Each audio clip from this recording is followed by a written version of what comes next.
In this video, we're going to define a special type of ideal called a maximal ideal, and we're going to look at a couple of theorems about maximal ideals.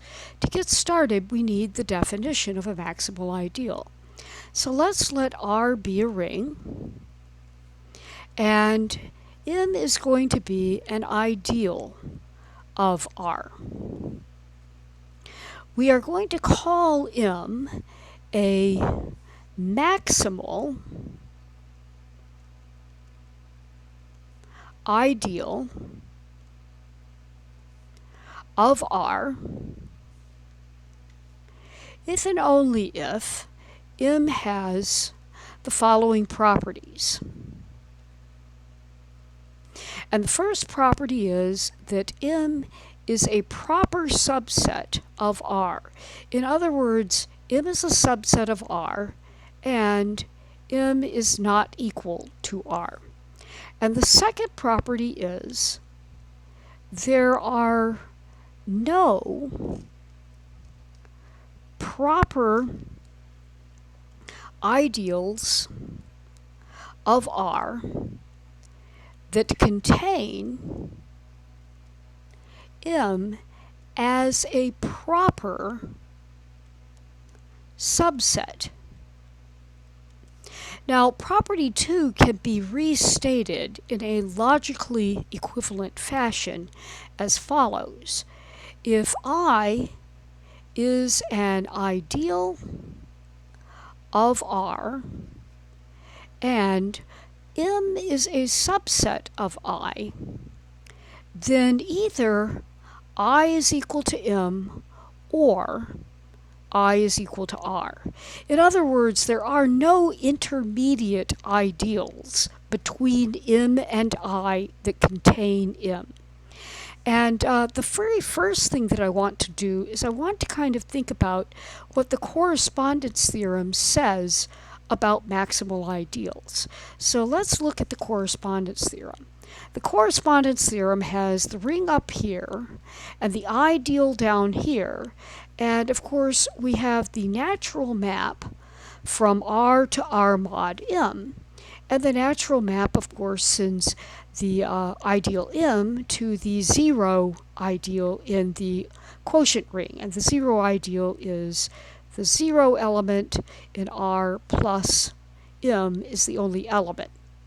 And the correspondence theorem, if you recall, says that ideals up here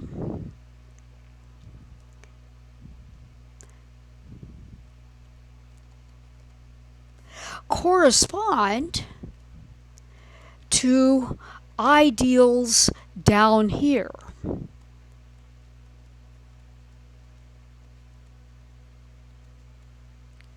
So it's important to remember that this is part of the correspondence theorem.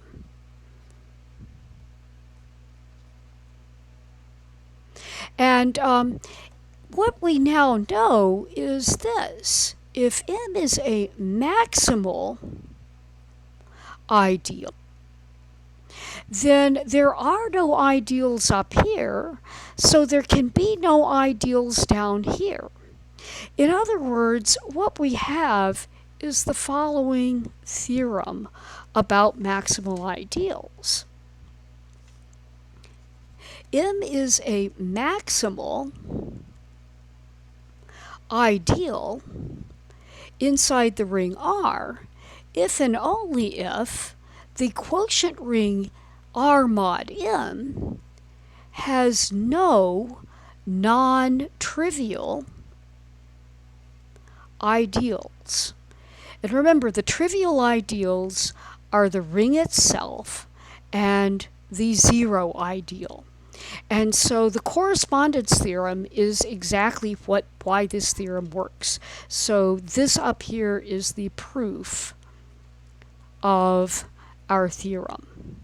If M is maximal, there are no ideals up here, so there can be no ideals down there. And if there are no ideals down here, there can be no ideals up here, and that would force M to be maximal.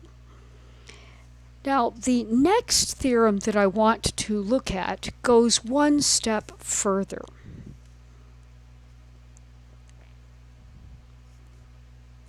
let's let R be a commutative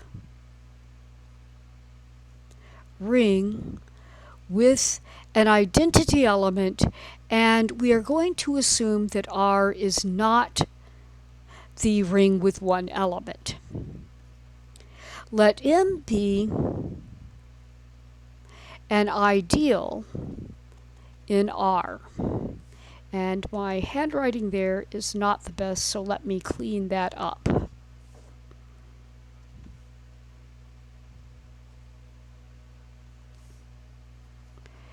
Then, M is a maximal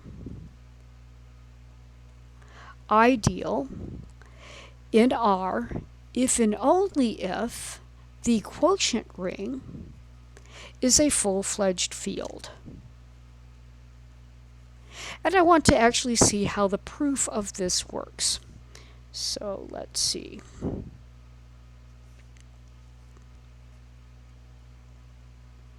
And basically, the proof is going to be based on the correspondence theorem again.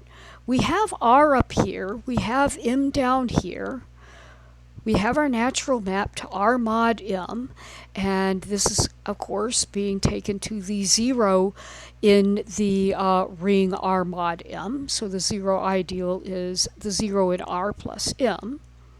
And what I want to notice is that R is a commutative ring with a 1. And because R is not the 0 element, I know that the 1 inside R is not the 0 inside R. Now that is going to imply that the quotient ring is also a commutative ring with a multiplicative identity. And the multiplicative identity in this particular ring is 1 inside R plus M, and that's not going to be the 0 inside this quotient ring, which is 0 inside R plus M.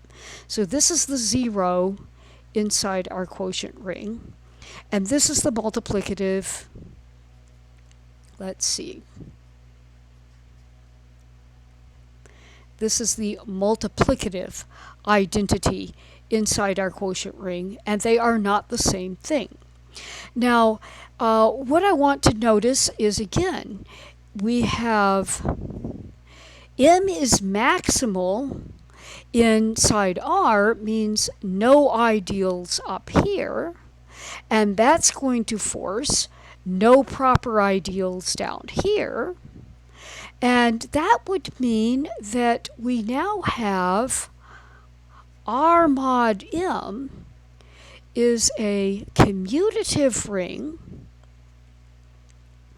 with an identity element and no non-trivial ideals.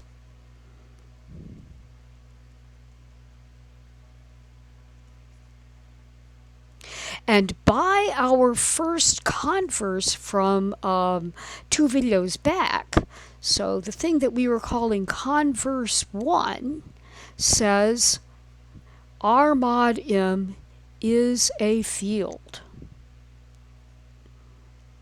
So that's the proof of the forward direction. Now, the proof of the backwards direction is going to be very much the same thing, and again, it's going to be based on the correspondence theorem.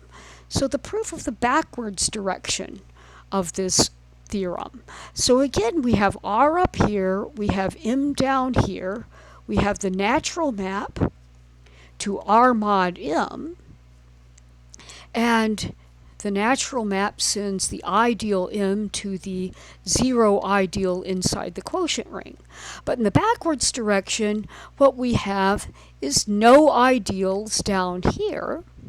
But no ideals down here is going to imply that there are no ideals up here by the correspondence theorem.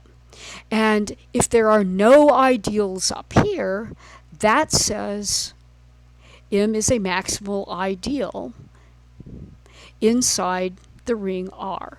So again, this is based directly on the correspondence theorem.